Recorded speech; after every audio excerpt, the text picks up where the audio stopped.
Quel est le meilleur business à lancer en 2026? Ça y est, on est en fin d'année et c'est la mode.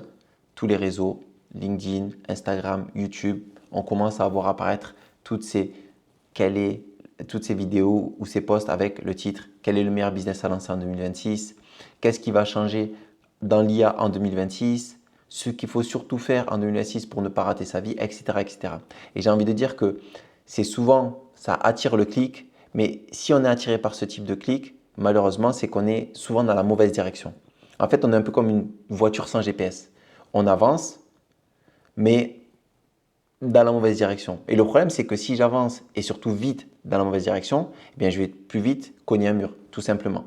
Aujourd'hui, je ne vais pas te parler de coding, je ne vais pas te parler d'IA, je ne vais pas te parler de crypto, je ne vais pas te parler d'immobilier ou de que sais-je. Aujourd'hui, je veux juste que tu repartes avec un peu de clarté sur cette notion de quel est le meilleur business à lancer. La première des choses que j'aimerais, c'est rompre le mythe du meilleur business. Aujourd'hui, on a cette tendance où on peut avoir avec ces vidéos-là l'idée qu'il y aurait un business qui est meilleur que les autres, donc qui par nature est supérieur aux autres.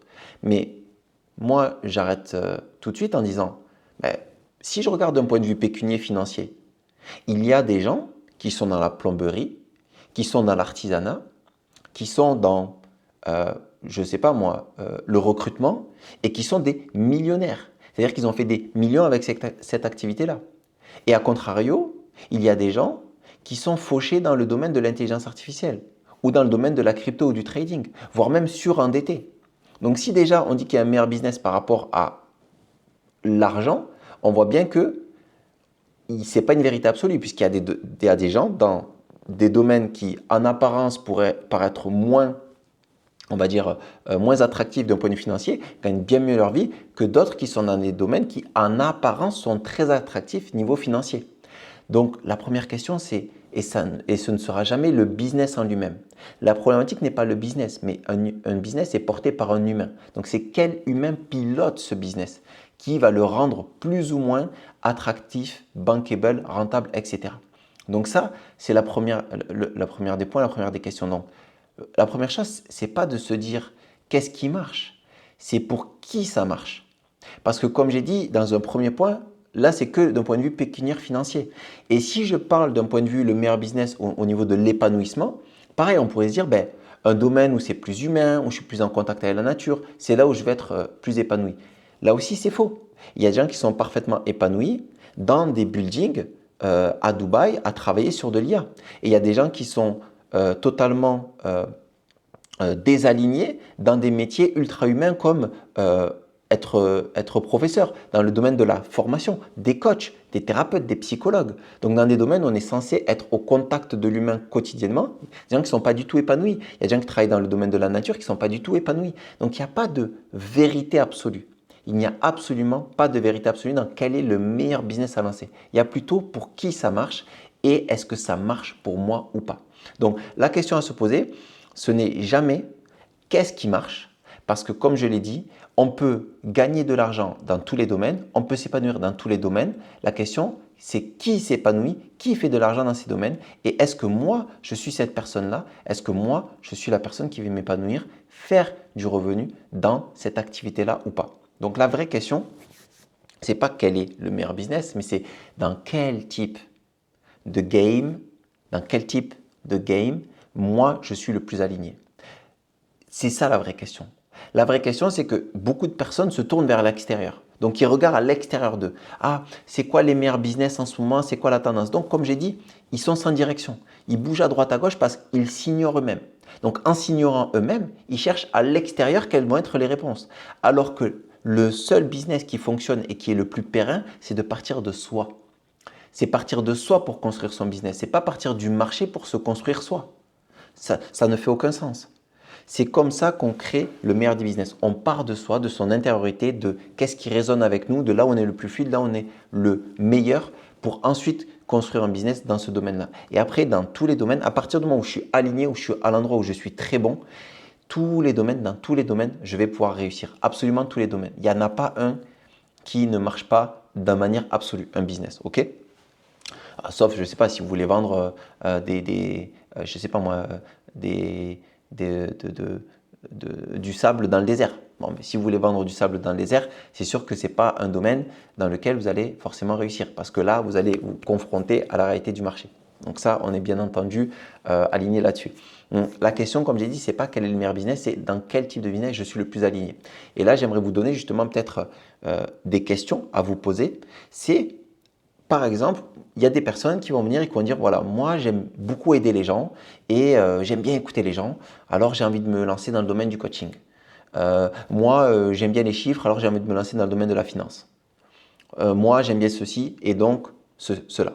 Et là, vous voyez bien, le raisonnement de départ n'est pas idiot. C'est-à-dire que je veux me lancer dans quelque chose parce que j'aime quelque chose, parce que j'ai l'impression d'avoir peut-être une facilité sur un élément qui va être l'écoute, mais ce n'est pas suffisant. Ce n'est pas assez précis. Parce que si par exemple le seul truc d'aider les gens, ça suffisait pour être bon en coaching, ben alors il y aurait, je sais pas, les infirmiers pour être des coachs. Parce que les infirmiers, je pense que souvent, ils aiment aider les gens. Et on voit bien que la première question, elle doit être un peu plus approfondie. Ce n'est pas juste j'aime bien, c'est dans quoi, par exemple, moi, j'apporte quelque chose de vraiment unique. Dans ma manière d'être, dans ma manière de faire, où est-ce que j'apporte une vraie valeur ajoutée par rapport aux autres? Est-ce que moi, je n'ai pas quelque chose dans mes domaines d'activité, dans mes tâches que je fais facilement et qui est une valeur ajoutée que je peux amener vers un business, vers tel ou tel business? Donc, la question, si quelqu'un veut se lancer par exemple dans le coaching, c'est OK, quelle est ta manière à toi d'écouter? Quelle est ta manière à toi d'aider, d'aller vers du spécifique? Car ce sera le meilleur moyen de me positionner, de me démarquer dans un marché, c'est de le faire avec ma singularité, avec ce qui me rend moi unique, là où je suis naturellement facilité. C'est de cette manière-là que je serai très bon dans le business et que je pourrais choisir le bon business, c'est en partant de moi. Donc la vraie question, c'est partir de soi. Parce que comme j'ai dit, il y a une personne, elle peut se dire, voilà, moi j'aime aider les gens, etc. Mais ok, mais est-ce que même si on va plus loin, est-ce que tu te vois faire ce métier, tu peux te projeter pendant des années dans ce métier? Parce que si tu choisis un nouveau business, le but, c'est pas de le faire pour 6 mois ou 1 an. Le but, c'est de s'y lancer et de se projeter le plus longtemps possible. Parce que n'importe quelle activité, quand vous vous y lancez, plus vous perdurez dans le temps et plus vous y êtes bon, plus vous gagnez de l'expérience, plus vous gagnez des capacités, plus vous gagnez du réseau, des recommandations, etc. Plus votre valeur, en plus, elle continue d'augmenter sur le même marché. Donc, s'il vous plaît et que vous pouvez vous projeter pendant des années, c'est le meilleur moyen de bien choisir un business. C'est de commencer à s'y projeter. Donc, si une personne a dit qu'elle aime bien les gens, elle veut faire du coaching, ok. Mais est-ce que tu arrives à te projeter sur plusieurs années? Et peut-être que tu me dis que tu aimes bien écouter les gens, mais peut-être que ton vrai génie, ta vraie zone de génie, parce que bon, comme vous avez dit, mon titre s'appelle Genius Zone. Moi, c'est mon activité. J'aide les personnes à découvrir leur zone de génie, à construire une activité autour de leur zone de génie. Donc ça, c'est vraiment ma boussole, moi, que la personne crée autour de la zone de génie, parce que c'est le meilleur moyen dans lequel elle va s'épanouir, elle va faire de l'argent, parce qu'elle va être dans sa zone de génie. Donc c'est là où elle apporte le plus de valeur aux gens. Donc, pour le cas de la personne qui fait du coaching, est-ce que écouter, c'est vraiment ça ta zone de génie? Est-ce que ta zone de génie, c'est pas forcément écouter, mais c'est plutôt structurer les idées? Est-ce que c'est pas, je sais pas moi, d'inspirer les gens, mais c'est plutôt de les sécuriser? Est-ce que toi, tu es plutôt quelqu'un qui aime être devant ou qui est plutôt dans l'ombre? Quels sont tous ces éléments-là, pris les uns avec les autres? Qu'est-ce qui va te permettre de toucher et de voir dans quel business tu vas pouvoir justement être parfaitement aligné? Parce qu'au final, et c'est un peu la clé de voûte et ce que je veux vraiment vous amener, c'est que le bon business, le meilleur des business pour soi, ce n'est pas… enfin, le meilleur des business pour soi, c'est celui où on est dans l'alignement le plus profond avec qui on est. C'est quand on est dans un alignement naturel avec comment on fait. C'est pas quand on se suradapte, quand on doit forcer. Non, c'est là où on est le plus naturellement bon.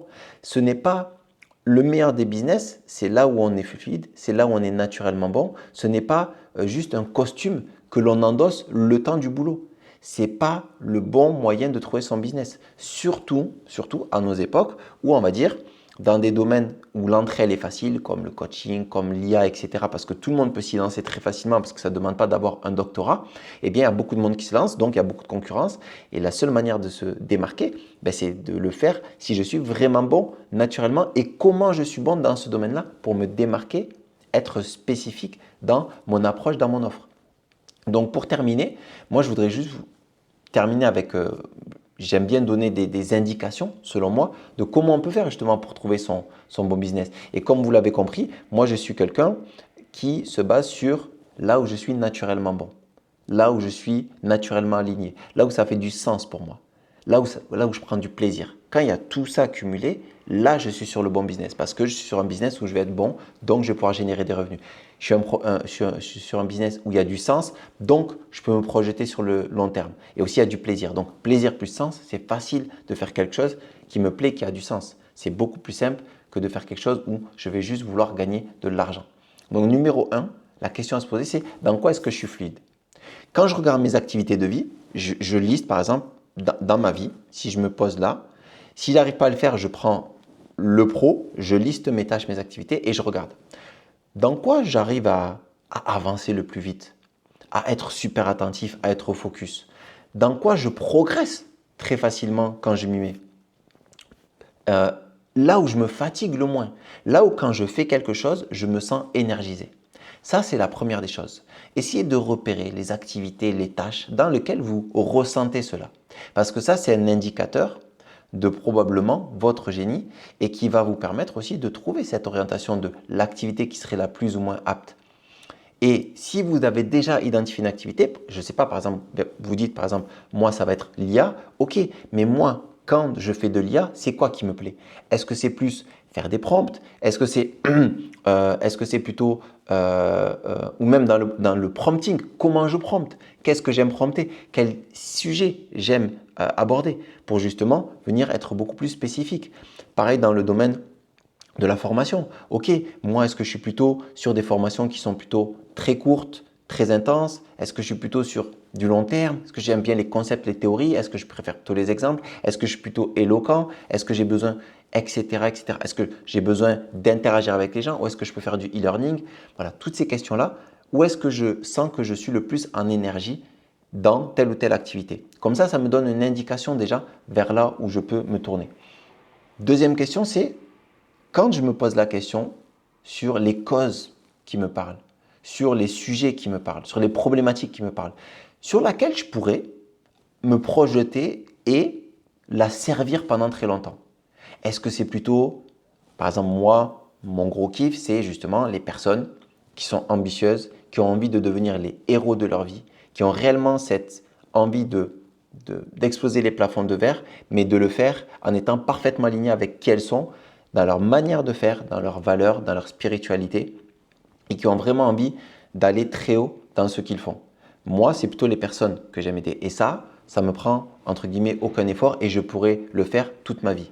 Bon, aussi parce que j'ai fait ce travail-là d'introspection, mais ça, c'est clairement des choses sur lesquelles je peux me projeter pendant 10 ans sans aucun problème.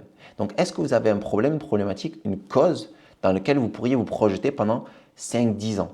Parce que ça aussi, c'est un élément. On a pris le premier, c'est plutôt les tâches et activités. Le deuxième, c'est plutôt les causes. Donc, faire un mix entre là où je progresse vite et les causes que je peux servir. Comme ça, je trouve déjà quelque chose sur lequel je peux me projeter et quelque chose où je peux être très bon. Et euh, comment je pourrais le tourner? Est-ce que cette activité, ce business, je le vois comme quelque chose qui va m'élever, qui va me nourrir, qui va me permettre de me réaliser? Est-ce que c'est quelque chose qui me rapproche d'une forme de vérité que je recherche? Est-ce que c'est quelque chose qui m'en éloigne? Parce que qu'est-ce que ce business, quand je me projette dedans, il va m'apporter? Quand je me projette dans ce business-là que j'ai commencé à voir avec les questions que je me suis posées, comment je le vois? Est-ce que je le vois comme étant quelque chose qui me rapproche de la personne que j'ai envie de devenir, de la vie que j'ai envie de vivre, ou c'est quelque chose qui va, comme j'ai dit un peu plus tôt, je ne sais pas s'il est dit, mais la notion de sacrifice, c'est-à-dire est-ce qu'elle va me faire sacrifier des valeurs, mon temps, ma santé, et du coup, est-ce que petit à petit, elle va m'éloigner de moi, de ma famille, de mes proches, ou est-ce qu'à contrario, c'est vraiment quelque chose qui est aligné avec tout ce que je vise? Ça, c'est super important parce que des fois, les intentions peuvent être un peu trop basiques.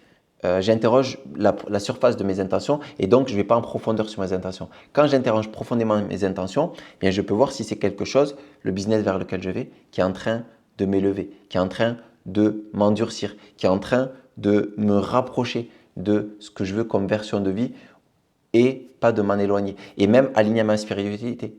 Est-ce que c'est quelque chose qui est aligné avec mes valeurs spirituelles, aligné avec mes valeurs fondamentales ou ça ne l'est pas? Parce que si ça ne l'est pas dès le départ, ça ne va pas s'améliorer avec la fin. Et donc, ça ne va pas m'aider à aller pourquoi je me suis lancé dans le business qui était peut-être au départ avec des intentions qui étaient plutôt nobles. Donc, 2026, comme toutes les années en fait, ça ne va jamais récompenser les gens qui sont les plus rapides. Ça récompense et la vie, elle récompensera toujours ceux qui sont le plus justes. Ceux qui font le choix, qui ont pris le temps en fait de se comprendre, de se poser les bonnes questions, d'interroger leurs intentions et de ne pas suivre une forme de tendance, une forme d'urgence que les marketeurs ont tendance à mettre en place, que les créateurs de contenu pour justement qu'on clique, ont tendance à jouer avec ces éléments-là psychologiques. Non. Ce sont ceux qui ne courent pas derrière l'extérieur, mais qui courent ou qui avancent à partir d'eux-mêmes. Ils ne courent plus vers l'extérieur, mais ils avancent à partir d'eux-mêmes. Et ça, c'est des gens qui sont ancrés, qui sont enracinés. Ce sont des personnes qui ont une direction ferme sur laquelle ils se dirigent. Et donc, même si ça tangue un petit peu, ils vont rester droits. Et la vitesse, ils pourront l'accélérer avec le temps. Et ils pourront choisir la vitesse de croisière. Mais ils vont déjà aller dans la bonne direction. Ce qui va changer de beaucoup de personnes qui vont faire quoi? Qui vont avoir cette tendance à aller vite, mais dans la mauvaise direction. Alors, pour 2026, j'espère que cette année, elle t'offrira le business que tu souhaites ou elle te permettra de t'orienter vers le business que tu souhaites, de faire les choix déterminants que tu as besoin de faire dans ta vie. En tous les cas, je souhaite, je te souhaite, je t'invite à prendre vraiment soin de toi et à ne pas te trahir dans le choix d'un business. Fais-le de manière alignée et en le faisant de manière alignée, tu vas le mettre et tu vas faire que ce business soit à ton service. Et du coup, tu vas mettre ton business au service de ta vie et pas ta vie au service de ton business. Voilà avec quoi je voulais terminer.